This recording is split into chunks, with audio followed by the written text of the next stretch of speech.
All right, we're here. No longer sunny Scottsdale, actually. Finally, the sun has gone down. It's still really, really hot.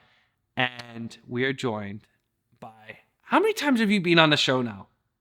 2 or 3, I think. It feels like more. You're just an ever-present face in the Compete community. It is the Senior Director of Product Marketing at Community Brands, Tirrah Switzer. We're in person. Yes. It's so much more fun to do this in person. We were talking about this. We actually met this time last year in Minneapolis. And that was the start of you now being like an extension of our content team and joining the show, doing things with us at our request. So we appreciate you being our honorary content team member. Thank you. It's a fun team to be part of. It's pretty fun. Look at this. This is kind of fun, right? Woo! What are you most excited for IntelliCon this week? So I am just super excited to be here, like in person, with a ton of CI professionals, geek out on some content for 30 days. So I was able to do one of the certification courses today, met a ton of new people who I hadn't met before that had great conversations with. And then it was super great to see people who I met last year or just have met through the Clue community and like hug necks and, you know, like recognize people like, oh, not on a Zoom or whatever.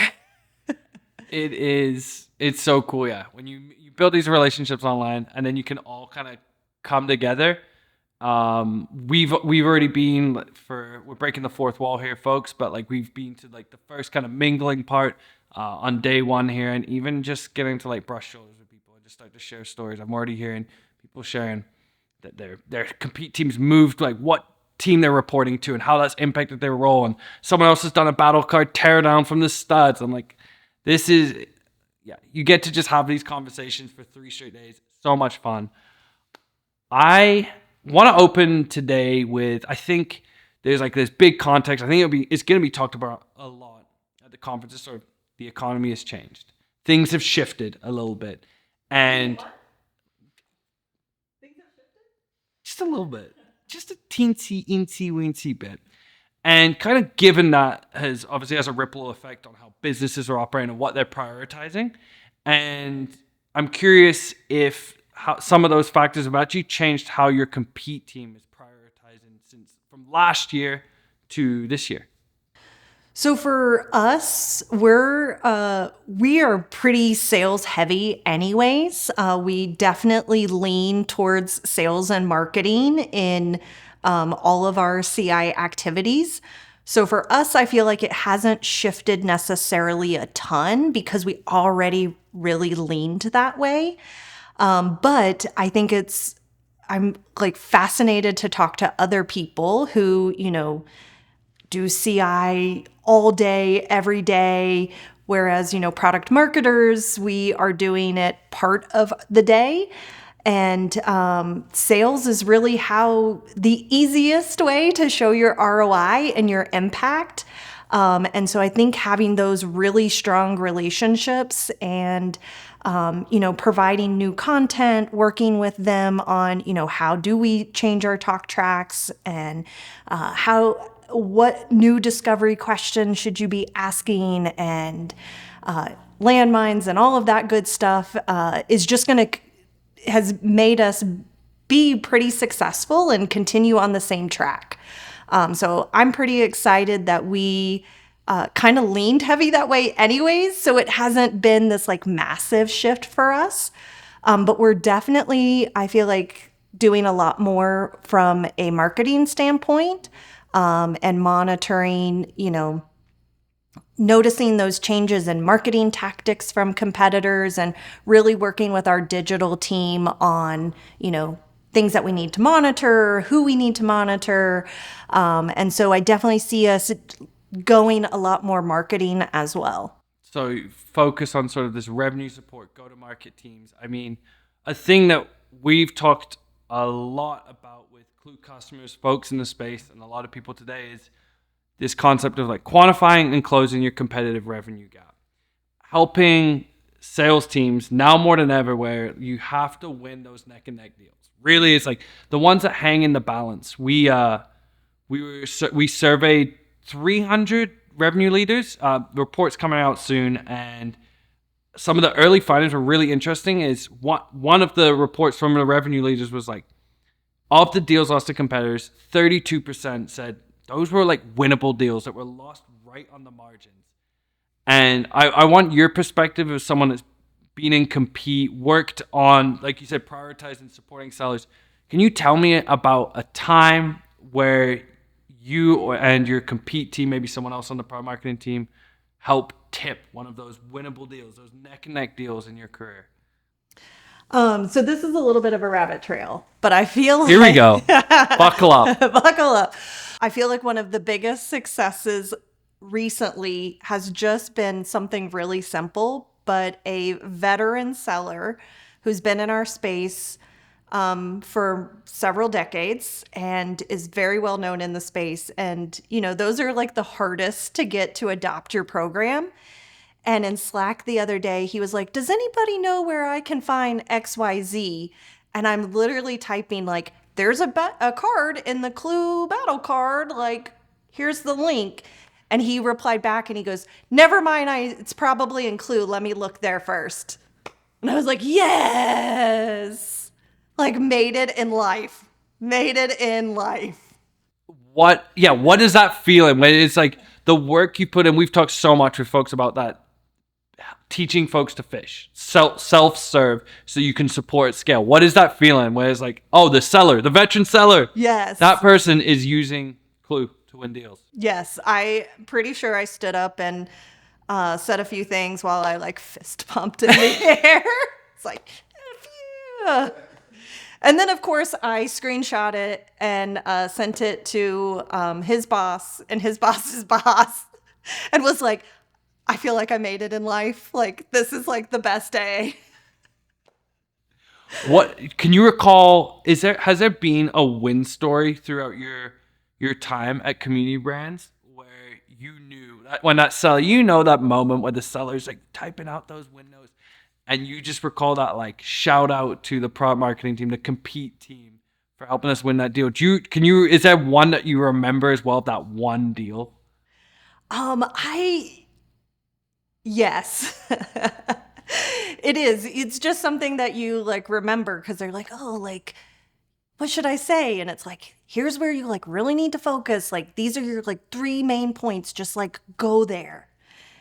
And then they're like, okay, like I got this. Like, yes, you got this. And then, they're like, oh, I won that deal. Like, yes. How often are they coming to you for these questions? Sort of like looking for that support from your team. Again, like when we talk about prioritization, where compete can have the most impact right now, has it been sort of a push or a pull? Like, what's that look like in your career? I feel like every year it gets more and more. We do have a lot of really long deal cycles. And because we don't do compete every day, it is a little harder for us to just, I shouldn't say we don't do compete every day. We don't do compete 100%. So it's a little harder to be able to follow an entire deal for, 9, 12 months.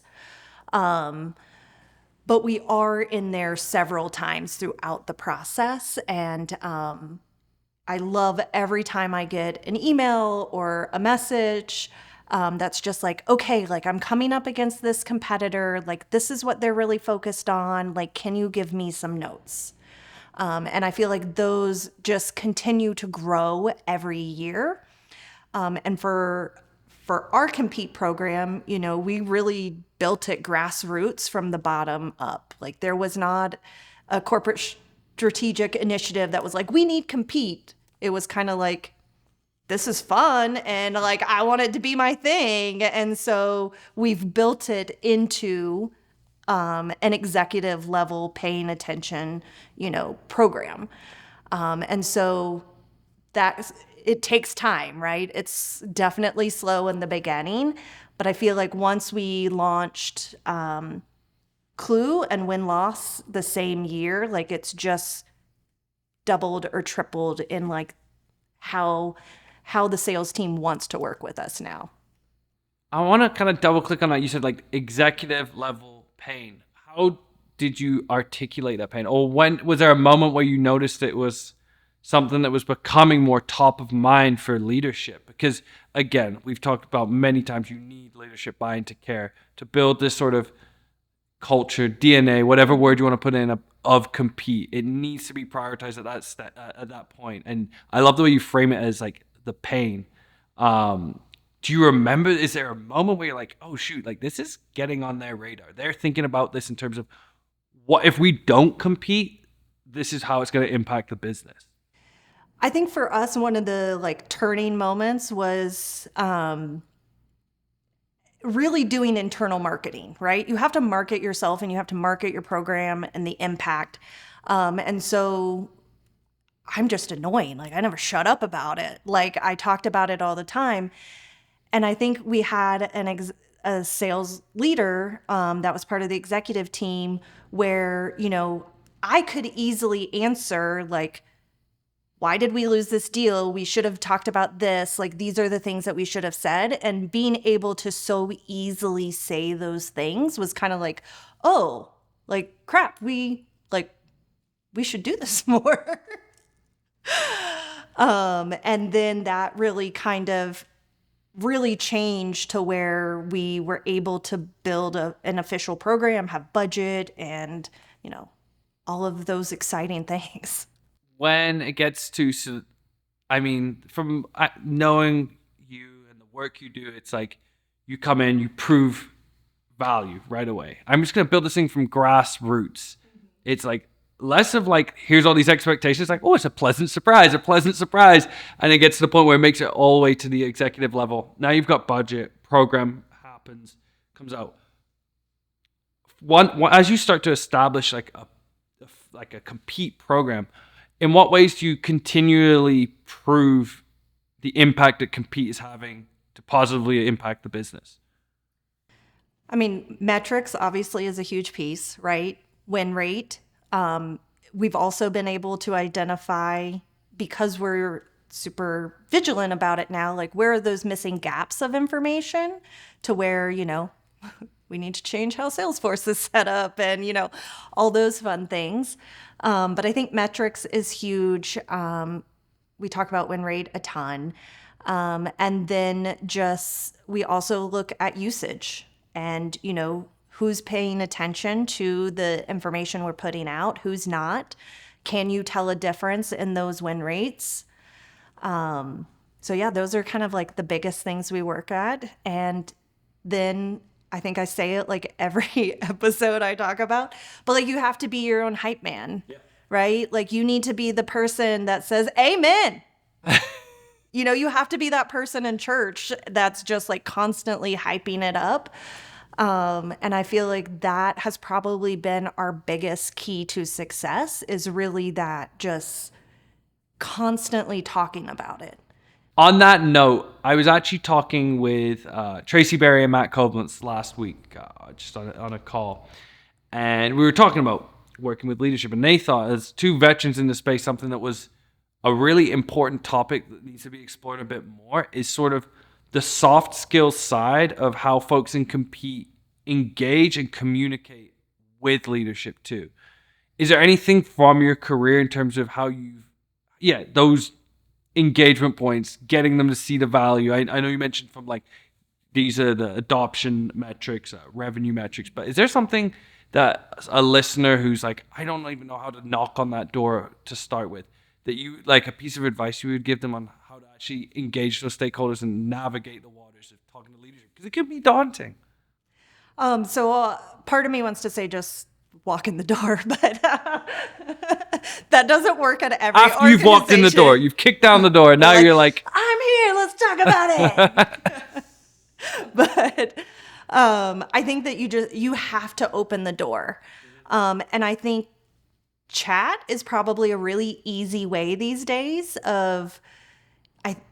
that's kind of how I started really working with our divisional president, was just, you know, like, hey, did you see this bit that we sent out, you know, blah, blah, blah. And just screenshot like a piece of it. Like, I really want to make sure you saw this. And that could be, very specific to, something from a win-loss interview, or,